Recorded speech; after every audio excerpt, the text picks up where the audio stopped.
दिल्ली मेहरौली बलात्कार हत्याकांड। 11 वर्षीय मासूम बच्ची के साथ अमानवीय क्रूरता, फिर से शर्मसार हुई इंसानियत। दिल्ली की राजधानी एक बार फिर एक जघन्य अपराध की वजह से सुर्खियों में है। जून 2026 में दक्षिण दिल्ली के मेहरौली इलाके में एक 11 वर्षीय, कुछ रिपोर्ट्स में 10 वर्ष बताई गई, नाबालिग बच्ची के साथ हुए बलात्कार और निर्मम हत्या के मामले ने पूरे देश को झकझोर दिया है। ये घटना न केवल अपराध की बर्बरता को उजागर करती है, बल्कि दिल्ली जैसे महान घर में गरीब, बेघर परिवारों की असुरक्षा, कैब ड्राइवरों की बैकग्राउंड वेरिफिकेशन की कमी और कानून व्यवस्था की चुनौतियों पर भी गंभीर सवाल खड़े करती है। निर्भया कांड की याद ताजा करते हुए ये मामला मानवता के कलंक के रूप में दर्ज हो गया है। पीड़िता और उसके परिवार की दर्दनाक कहानी। पीड़िता का परिवार बिहार से दिल्ली आया हुआ था। वे दिहाड़ी मजदूर थे और मेहरौली के सीडीआर चौक के पास फुटपाथ पर खुले आसमान के नीचे रह रहे थे। परिवार में माता-पिता, 2 बहनें और एक भाई शामिल थे।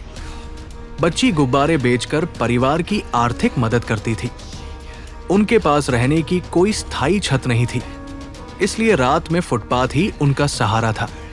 घटना का क्रम 23 जून 2026 सोमवार की सुबह करीब 5 बजे, जब पूरा परिवार सो रहा था, आरोपी अपनी एपबेस्ट कैब लेकर वहां से गुजरा। उसने सोती हुई बच्ची को उठाकर कैब में डाल लिया।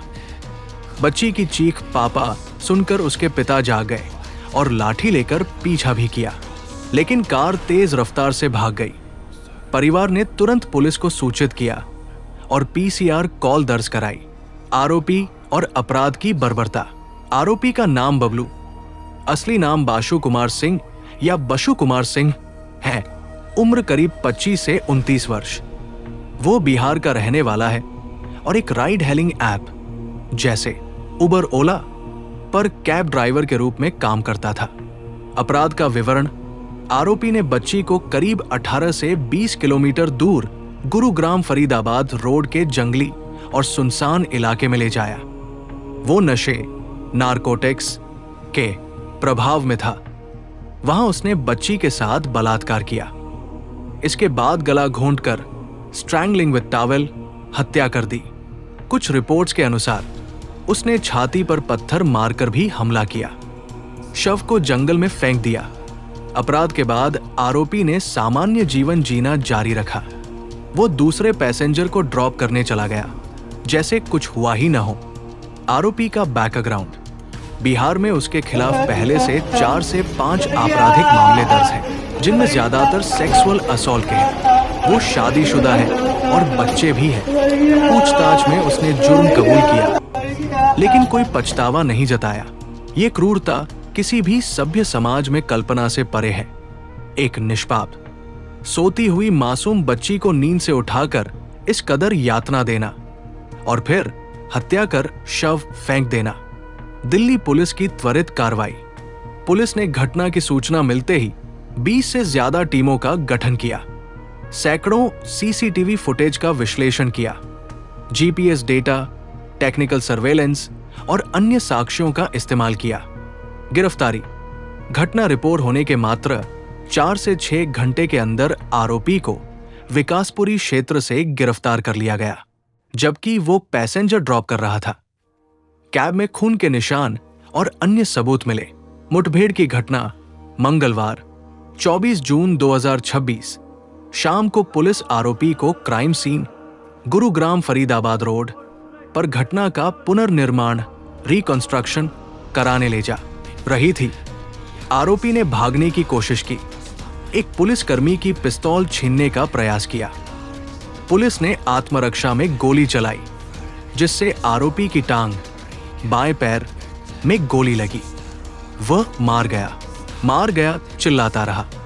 उसे अस्पताल में भर्ती कराया गया, जहां उसकी हालत स्थिर बताई जा रही है।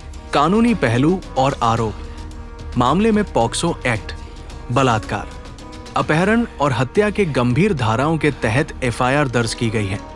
भारतीय न्याय संहिता के तहत आरोपी को अदालत में पेश किया गया, जहां 2 दिन की पुलिस रिमांड मिली।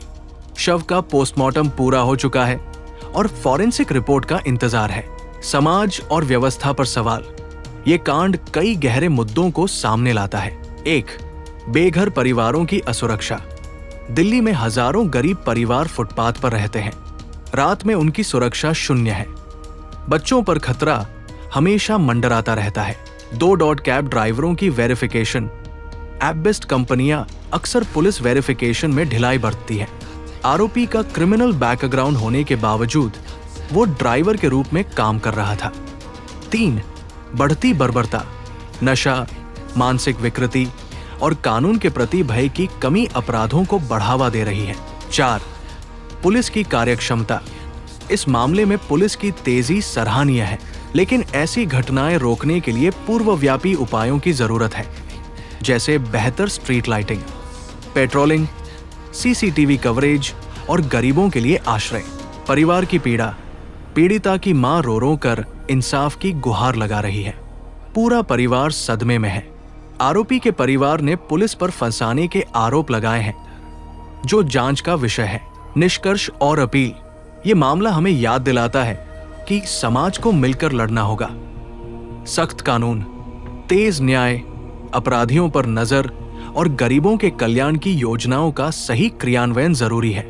आरोपी को कड़ी से कड़ी सजा मिलनी चाहिए, ताकि भविष्य में कोई और मासूम इस तरह की दरिंदगी का शिकार न बने।